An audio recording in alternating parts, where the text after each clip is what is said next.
Hey folks, welcome back to our 2017 coverage of the GAMA trade show here in Las Vegas, Nevada.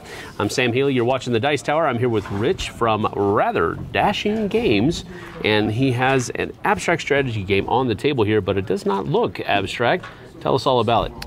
Thank you. This is, it's called Elements. Yeah. And it is an abstract, but it breaks a lot of the abstract tropes and rules. Cool. The first and most obvious one is that it is a 2 to 4 player game instead of just being a 2-player game. Right. The other one is that the games run very quickly. They run typically 15 minutes or so. You're not investing a long game. Right. And the advantage we found with that is people will play it for the night of gaming. That's cool. We'll play it again and again. Right. And again. Let's go again. Yeah. And so we really enjoyed it. We launched it just earlier this month, and we nor our distributors can keep it on our shelves right now. Wow. Yeah. That's a good thing. Yeah, I'm fine with that problem. Right. Yeah. All right. So how does the gameplay work then? Oh, the game is it's fairly simple to learn. The learning curve is simple. The strategic curve is greater. All right. It's a game of capture. And you play as one of these what we call sages. Okay. And you are trying to capture your opponent's sage without being captured yourself. Okay. Now, in a 2-player game, it's head-to-head. In a 3 or 4-player game, you play it round-robin style. Okay. So if I'm playing this sage, I'm trying to capture the player to my right, and only the player to my right. Okay. And they, in turn, trying to capture the player to their right. Okay. I could actually forfeit victory if I accidentally captured this sage or this sage. And it happens. Okay, yeah.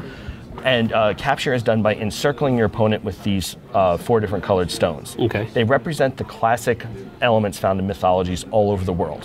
Fire, water, earth, and wind. Okay. Each element is, all these stones are drawn randomly from this bag. You can draw up to 4 a turn. And the reason I say up to 4 is these guys move pretty much like a king in chess, one space, any direction. Okay. If you want to move more, you simply draw fewer stones. Each stone you do not draw gets you an extra movement. Okay. But as you draw these stones, you start placing them out. No one owns them. It's not like the red ones are mine, the blue ones are yours. Okay. Start placing them on the board, trying to capture. Now, knowing how these build is the key to element.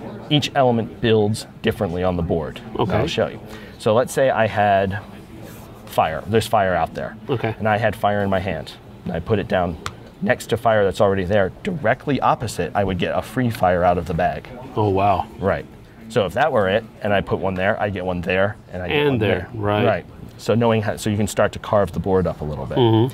But fire is powerful, but it's fragile. It can be replaced by water. All right. And water moves. So when water is placed next to other water, it becomes a river. That river is now 4 stones long. I have to move it 4 spaces. 1, 2, 3, and I can bend it. Wow. So you're pretty much playing Snake with this water as it goes around. Gotcha. If I put a water here, I would not get that stone. I just pull a straight line, but now I can start sending it back. So the board stays very dynamic. Wow. Water can be displaced by earth. All right? Earth does not move like Earth does not. But Earth gets its power from the fact that if you can build a mountain, then anything connected to that mountain, either orthogonally or diagonally, find another earth stone here, becomes irreplaceable, immovable, immutable for the remainder of the game. So this really starts to just break this board up and make movement increasingly difficult. It also becomes the only thing that blocks on the diagonal. So you can actually capture with fewer stones with earth than you can with other elements. So you would only have to have 4 that way. Well, yeah. Technically, yeah. Yep. And then, that would be a capture. Right. So placing a mountain here is just literally placing another earth on top of another earth. Yep, on top of an existing earth. Now, normally earth can be what we call eroded away by wind.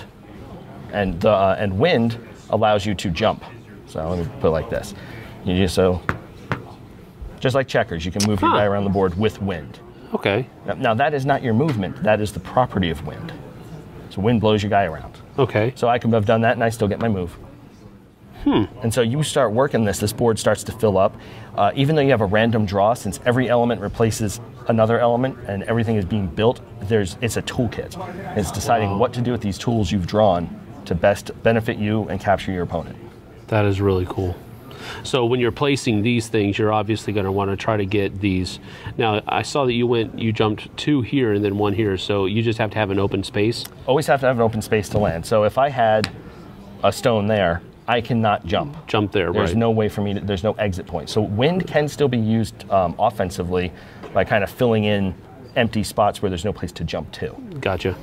All right, now what if, say the water was up here, you also could not jump here? Right. You also could not jump here? Right. Because you can only jump over air spaces. Correct. Okay.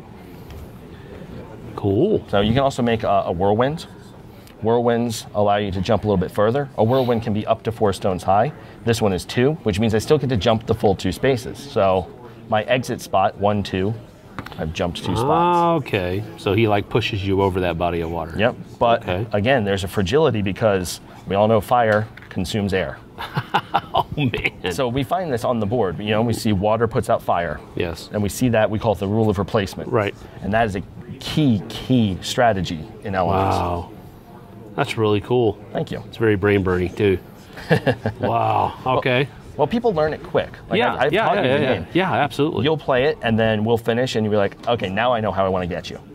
Yeah, exactly, right. You play one game, you're like, okay, now I understand. Yep. Right. But I've been playing this game for 10 years, and people still surprise me with tactics. Really? Yeah. Okay. I was like, I did not think to do that.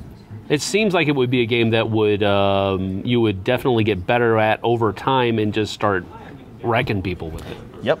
Yeah. But That's- but there's not quite the disparity between, like, say, a master chess player and a novice chess player. Right. Because you do have that randomizing element. Right. Did not mean to do that. Yes, he did. You have that randomizing element that can still give an edge. Okay. But not so much of an edge. Right. Okay. Well, that's good. That's a good balance then, because usually abstract games are that way, where the better you are at it, the harder it is for other people to have a chance at winning. Exactly. So that's cool. All right, so that's Elements. I love the Celtic feel to it, and the rule book you were showing me earlier. Oh yes. Has just the the Book of Kells look to it. So a lot of really neat. Yeah, my partner artist Grant and I, we both have a lot of Celtic heritage in our histories. Cool. Our families traveled to Ireland together, and we just soaked all this up. We wanted a game from the get-go that if you did not know better, you might say this was as old as chess. Wow, that's cool.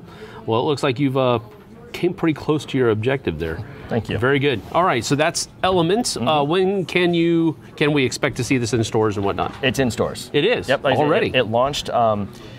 Major distribution channels, or you can go directly through us. We like it when you go through our distributors because we partner very nicely with them. Okay, cool.